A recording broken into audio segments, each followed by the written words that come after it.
আমাৰ বিএড কলেজৰ home assignment group discussion ক'ব পাৰি। গ্ৰুপ ডিছকাশ্যনৰ টপিক এটা লিখিছোঁ। ইয়াতে কলেজৰ নামটো দিছোঁ, হোম পেজ বনাইছোঁ। তাৰপিছত subject contemporary concerned and issue in Indian education, group discussion, topic name rural and urban inequality. তাৰপিছত ছাবমিট কৰিছোঁ। লেকচাৰৰ নেম দিয়া আছে। চাওক এনেকৈ আমি বনাইছোঁ। এতিয়া মূল টপিক লৈ আহিছোঁ। টপিক হ'ল how rural and urban inequality create discuss. মই ইণ্ট্ৰডাকশ্যন দিছোঁ।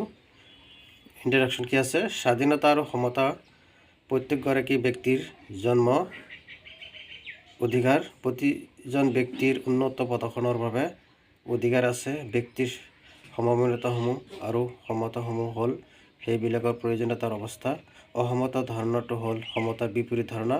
সমতা হ'ল জাত পাত ধৰ্ম নিৰ্বিশেষে গঠন আৰু বিকাশৰ সমানভাৱে সুবিধা লাভ কৰা। ভাৰতীয় সংবিধান প্ৰস্তাৱত কোৱা হৈছে যে ন্যায়, স্বাধীনতা, সমতা আৰু ভাতৃত্ববোধৰ অৰ্থ প্ৰকাশিত নহ'ব যদিও দেশৰ নাগৰিকসকলৰ শিক্ষাৰ ব্যৱস্থা কৰা নহয়। সমতাৰ অধিকাৰ আৰু স্বাধীনতাৰ অধিকাৰ শিক্ষাৰ অধিকাৰৰ লগত সংমিশ্ৰিত হ'ব নোৱাৰে।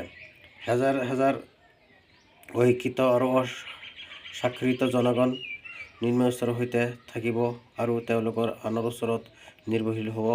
এনে অৱস্থাৰ বিলোপ কৰিবলৈ হ'লে দেশৰ জনশিক্ষাৰ দায়িত্ব দেশখনৰ ওপৰত পৰিব।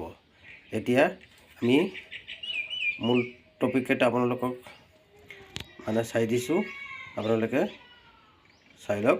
গ্ৰাম্য আৰু অসমতা ৰুৰেল আৰ্বান ইনইকুৱেলিটি চাই লওক পইণ্টকেইটা।